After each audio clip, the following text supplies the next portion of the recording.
Hey guys, this is going to be me being real, but I have a project I have to do. I have to have it by the middle of next week, and I wanted to try to do it, try to film it, see if I can do anything, but please, no shame in my game here. I am in the office slash arts and crafts place. This is where all of my junk stays. We have all of the books. Those are a bunch of journals over there. I'm just going to give you a little tour. It stays messy because this is where we put all our mess.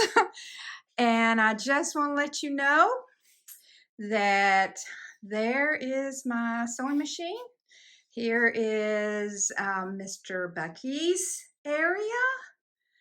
This is my area. This is where my real job comes in.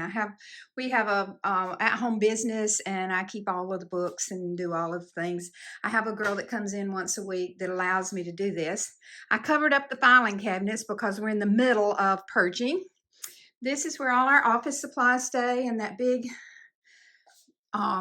chest, I guess you'd call it. And I have all my other stuff and junk, which is I'm going to let you all in on a little secret.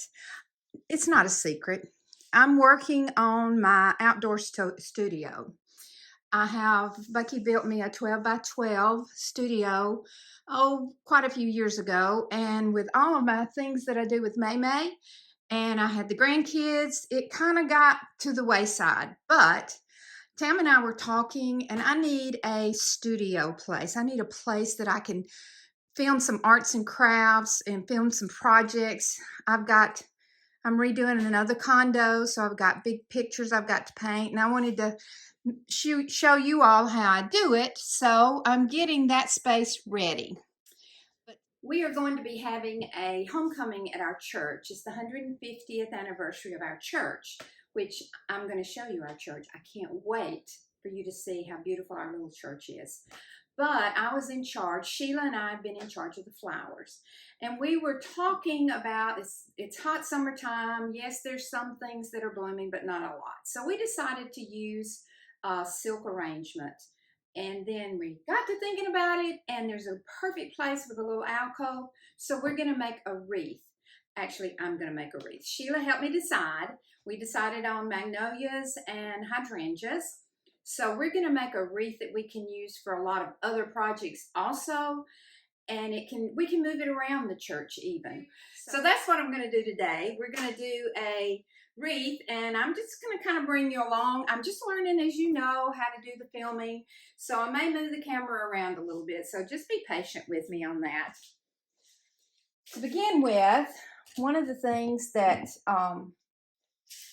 I like to do is I like to make my own grapevine wreaths, but there's not any now. You have to do that in the fall. Okay, so I'm going to start out here. I hope I have it where you can see it. And I've got my glue gun ready. I also have some zip ties ready.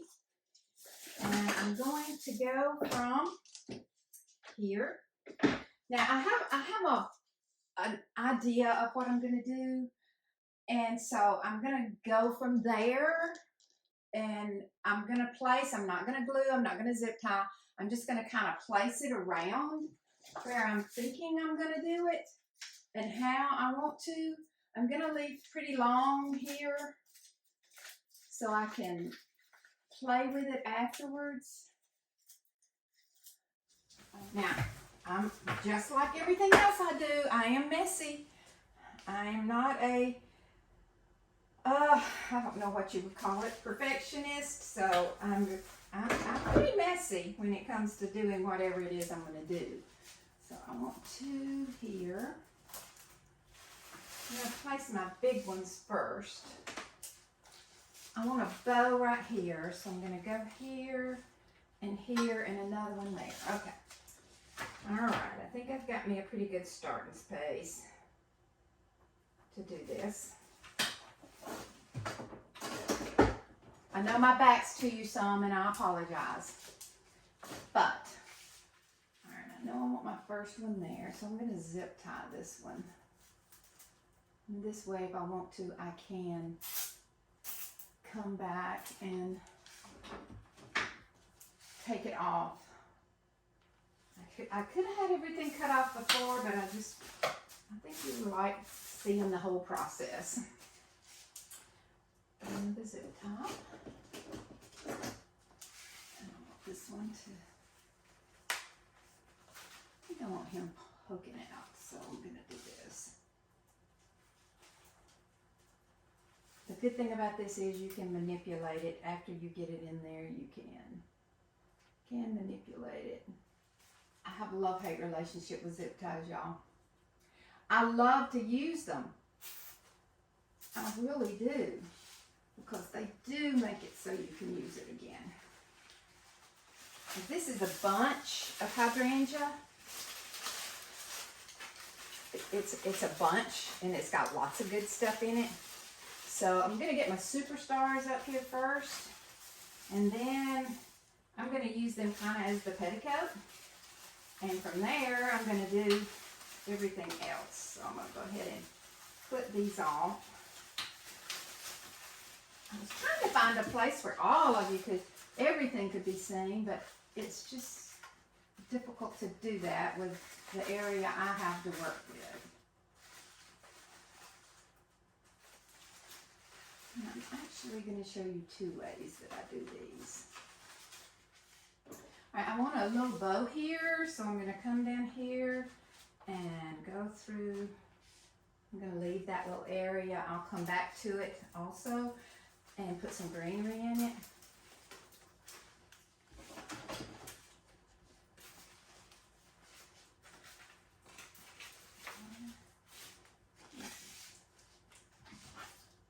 I'll secure these in once I kind of get me an idea of what I want. I'll secure these in. I'm not sure exactly. So I'm going to do that. Pull all these leaves out. Get me some more of the hydrangeas.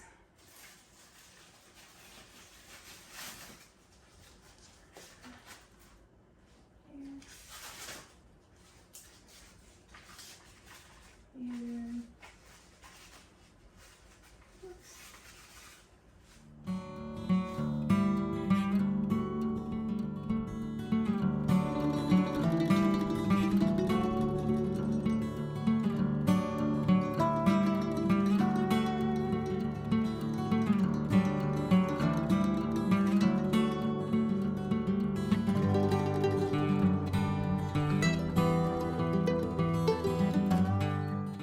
Show you how I'm going to make my really loose bow. I'm going to take it and push it together. This is double-sided, so I don't have to worry about it too much. So I'm going to twist it. I'm just going to make a very loose, just very loose ribbon. I like this black and white. It can go with all occasions, and I just really thought it was very conducive to the Magnolias, and it gives it a little bit of up-to-date now look. So I just want it very floppy. I don't want it tight at all, very loose. And I want to put it on now. I'm going to put it on in the middle, but I just wanted to slow it down here so you could see how I make this bow. I'm holding it all in one hand, and I'm kind of twisting it every time and arranging it around. I don't want too big of a, I think that'll work. Now I've got it all together here. I'm going to take my chenille stem.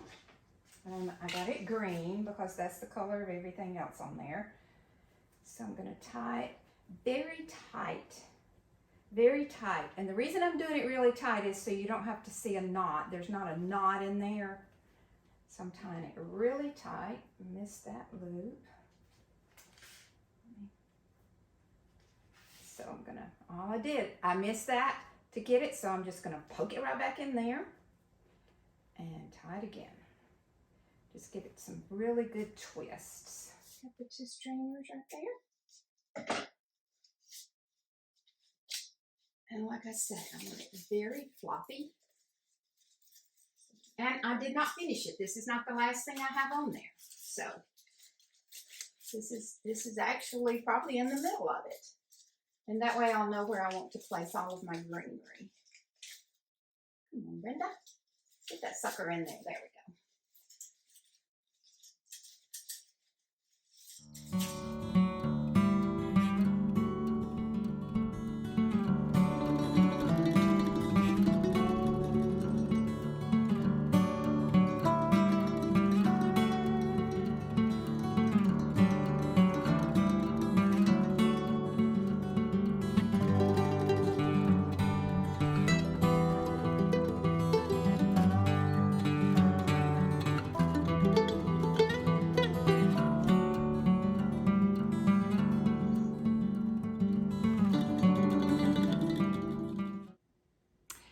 And there you have it. I'm finished with it. I like the way it turned out. It's got all the things that I like about it. I'm gonna get a little close up so you all can see a little better. It's very loose, very free flowing, and I think it's gonna be perfect. I'm gonna take it to the church and hang it up. I'll be sure and take you all with me so you can see where it's gonna go in the church and how it looks after I get it up.